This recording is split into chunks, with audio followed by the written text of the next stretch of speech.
saya rindu supaya dipersiapkan semuanya. Akhirnya mereka suntik formalin. Karena ini akan perjalanan jauh. Setelah itu mereka masukkan ke mana? Ke peti. Pesawat sudah saya siapkan. Saya sudah telepon jemaat, tolong pasang tenda di depan gereja, karena pasti akan banyak yang datang. Tolong beli tanah ukuran segini. Udah dilakukan semuanya. Sudah dipasang bajunya semuanya, sudah dimasukkan ke peti, siap untuk diberangkatkan. Jadi sudah ditandatangani surat untuk keluar dari rumah sakit, langsung dibawa ke bandara. Tiba-tiba tangannya jadi ditutup pakai kain putih itu, tangan saya lihat jarinya itu bergerak, karena saya lihat di di kain di atas itu goyang-goyang. Saya cek buka, loh ini jari manisnya goyang-goyang. Saya teriak, dokter anak saya hidup. Sudah di peti, sudah tinggal bawa ke bandara. Sudah ditutup petinya juga? Belum. Tapi udah di dalam peti. Iya. Sudah mau siap untuk ini, saya lihat tangannya bergerak. Saya teriak, dokter anak saya hidup. Dokter mengira ya saya stres. Jadi dia peluk, ya sabar ya Pak, ya sabar.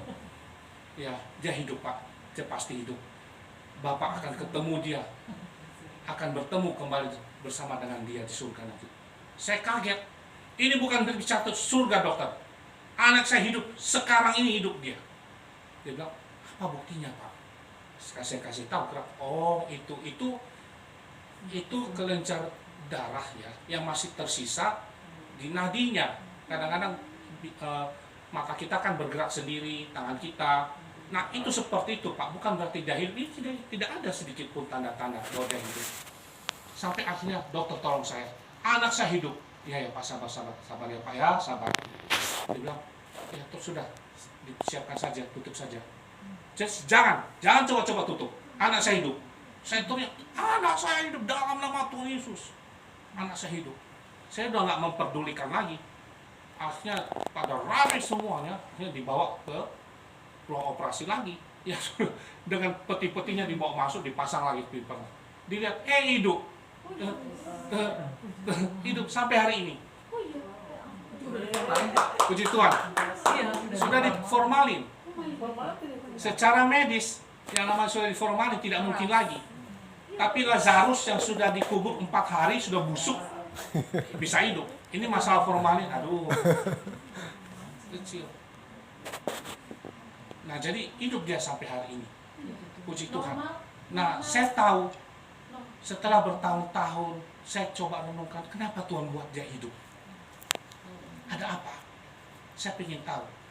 Suatu ketika saya diundang di Palembang, di gereja Pertamina di Palembang, saya diundang seperti bikin KKR begitu.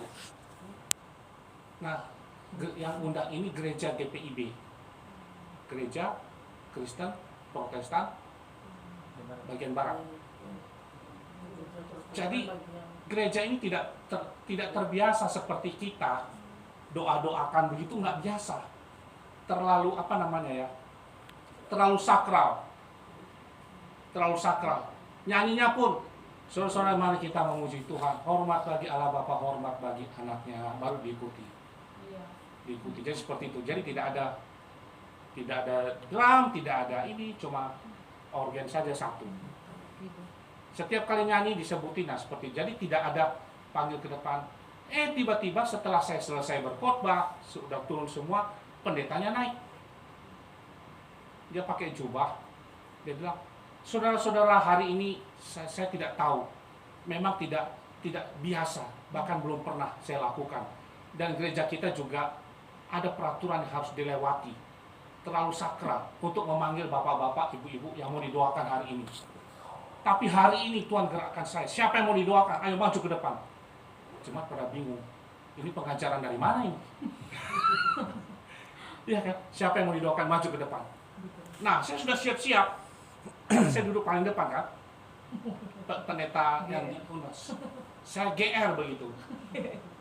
Karena pas ya di mana-mana pasti saya doakan. Betul nggak?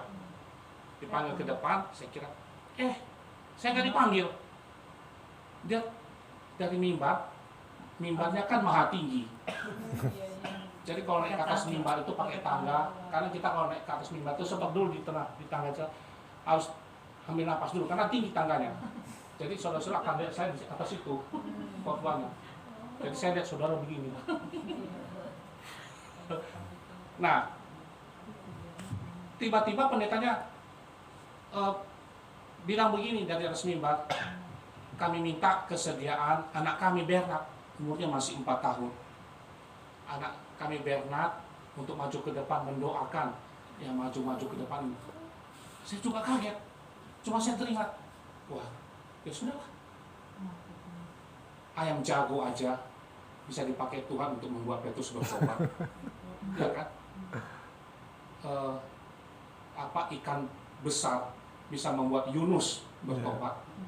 Ya, anak saya lebih berharga dari ayam jago. Ya sudah, terserah. Kami minta kesediaan anak kami Bernard. Tunggu ya Om. Ya, pasang sepatu dulu. Karena dia kan mau mandi keluar sambil makan atau keluar dia ke depan. Karena mic-nya kan berat, jadi dia nggak sanggup. Saya temenin dia di atas altar, saya pegang mic-nya. Dia doakan satu persatu. Tante sakit apa? Tante belum punya anak, kepingin punya anak. Dia doakan. Sederhana aja, Tuhan Yesus berikan anak kepada tante ini seperti Tuhan sudah lakukan kepada Bernard perkara yang besar. Dalam nama Tuhan Yesus, amin. Sakit apa? Sakit kanker, dalam nama Tuhan Yesus. Bernard doakan supaya bapak ini sembuh dari kanker seperti Tuhan sudah menyembuhkan Bernard. Nah, nggak lama kemudian mereka mengalami kesembuhan. Yang tidak ada anak ini tiba-tiba 2 minggu kemudian setelah didoakan, Pak, saya sudah terlambat Pak. Dia jingkrak, puji Tuhan. Akhirnya gempar masalah anak saya ini di Palembang. Orang pada berdatangan dari GPDI, dari GBI, dari semua gereja-gereja datang ke rumah, minta didoakan. Mereka nggak mau saya doakan. Mereka takut, bukannya sembuh nanti mati. Jadi minta didoakan sama anak saya.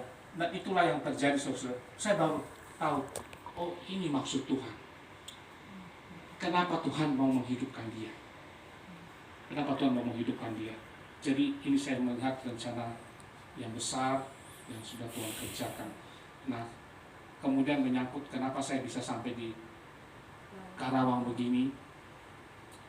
Ada teman kami Pak Gatot, Pak Edi. Kita ada gereja di situ, gereja Tiberias. Bapak datang saja di Ruko Resinda. Kami cari, nggak dapat, muter berkali-kali, nanya sana, nanya, mana? Akhirnya Tuhan tuntun ke sini. Ini dia. Jadi ketemu ini GBI. Yes. Oh iya. Berarti Tuhan tidak tuntun kita ke Tiberias. Tuhan tuntun ke sini. Nggak tahu sampai hari ini kami nggak tahu Tiberias di mana. Tapi Tuhan arahkan kami ke sini. Saya ngomong ke Pak Sen, tolong bantu saya. Jadi saya sudah dipindahkan saudara ke Kalimantan. Saya sudah ngomong ke pimpinan, saya tidak bisa Pak di Kalimantan. Anak saya ini sakit jantung. Tapi mereka juga tidak. Kita sudah di Jakarta soalnya. Biarlah kami mulai di Jakarta. Mereka, Bapak baru dari Jakarta. Waktu itu saya dari Jakarta ke Singapura, Palembang, ke Medan. Masa Bapak harus ke Jakarta? Enggak enak sama yang lain.